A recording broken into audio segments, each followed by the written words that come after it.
Hello दोस्तों, कैसे हो आप सभी। दोस्तों, स्वागत है आपका अपना चैनल महाकाल 2157 में।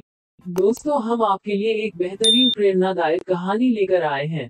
अगर आपको कहानी पढ़ना और सुनना पसंद है, तो आज की पोस्ट में हम आपको कुछ दिलचस्प कहानियां लेकर आए हैं, जिसका शीर्षक जिनके मन में अश्लील विचार आते हैं और मन भटकता रहता है। तो देर न करते हुए चलिए कहानी को पढ़ते हैं। मनुष्य का मन बहुत ही चंचल होता है और इसलिए मन में कई तरह के विचार उत्पन्न होते हैं। क्षण भर में ही व्यक्ति का मन कई चीजों को सोचने लगता है। इसलिए तो कहा जाता है कि मन को काबू करना आसान नहीं। लेकिन गौतम बुद्ध मन को नियंत्रित करने के आयामों के बारे में भी बता चुके हैं। मन में विचारों का आना गलत नहीं है कि, लेकिन मुश्किल तब हो जाती है या विचार ऐसी परिस्थिति में गलत होते हैं जब मन में अश्लील विचार आते हैं। कभी कभी तो ना चाहने के बावजूद भी मन में अश्लील विचार आते हैं। अगर आपके मन में भी ऐसे विचार आते हैं तो गौतम बुद्ध की इस कहानी से आपके विचारों में जरूर बदलाव आएगा। बुद्ध अपने भिक्षुओं को उपदेश देने के साथ ही उन्हें भिक्षाटन के लिए भेजते थे। एक बार उन्होंने अपने भिक्षु भरत को भिक्षा लेने के लिए एक श्राविका के घर भेजा। भरत पूरे रास्ते मन में ये सोचते हुए श्राविका के पास गया कि आखिर आज भिक्षा में क्या भोजन खाने को मिलेगा।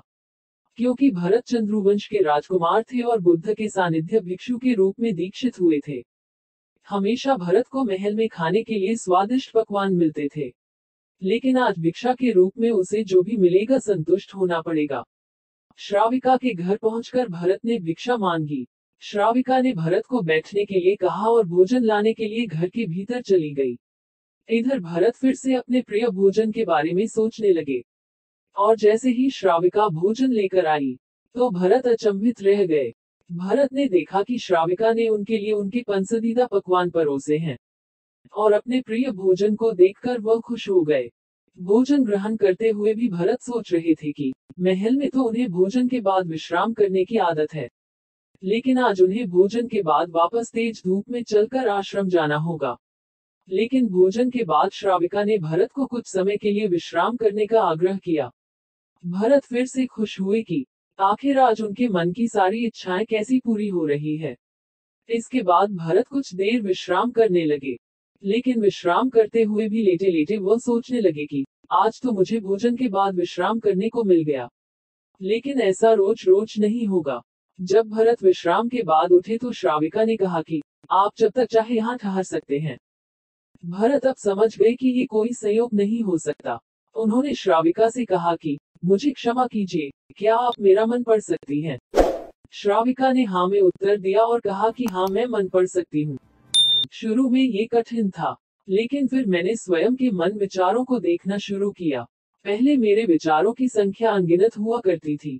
इसके बाद मैंने विचारों पर ध्यान केंद्रित किया बिना पक्ष विपक्ष के अपने विचारों को देखने लगी।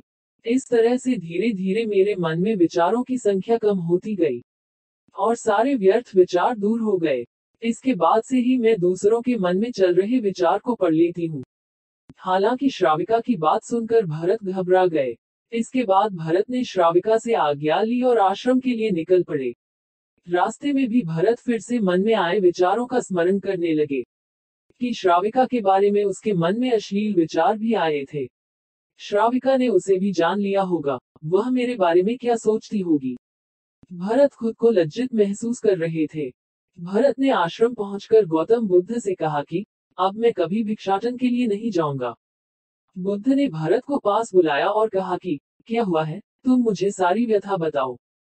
भरत ने सारी बातें बुद्ध को बताई। इसके बाद बुद्ध ने कहा कि अगले एक हफ्ते तक तुम भिक्षाटन के लिए उसी श्राविका के घर पर जाओगे, लेकिन तुम्हें इस बात का ध्यान रखना होगा कि कल भिक्षाटन के लिए जाते हुए तुम अपने चित्त को पूरे होश में रखना। तुम्हारे भीतर क्या विचार उठे उन पर ध्यान केंद्रित करना, और यह भी ध्यान रखना कि तुम्हारे मन में कौन सी वासना उठ रही है।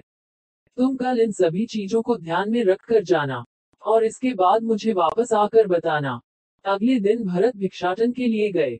बुद्ध के बताए अनुसार वह पूरे रास्ते अपने होश को जागृत रखते हुए चल रहे थे। जब श्राविका का घर आया तो भरत ने भिक्षा मांगी। उसके भीतर कोई वासना नहीं थी और न ही कोई विचार उत्पन्न हो रहे थे, क्योंकि उसने अपने मन को पूरी तरह जागृत रखा था। भरत ने भिक्षा ली और आश्रम चला गया। भरत ने बुद्ध को प्रणाम किया और कहा कि आज उसे जिस आनंद की अनुभूति हुई वह पहले कभी नहीं हुई। तो आप कमेंट्स करके जरूर बताएं कि कहानी कैसी लगी आपको।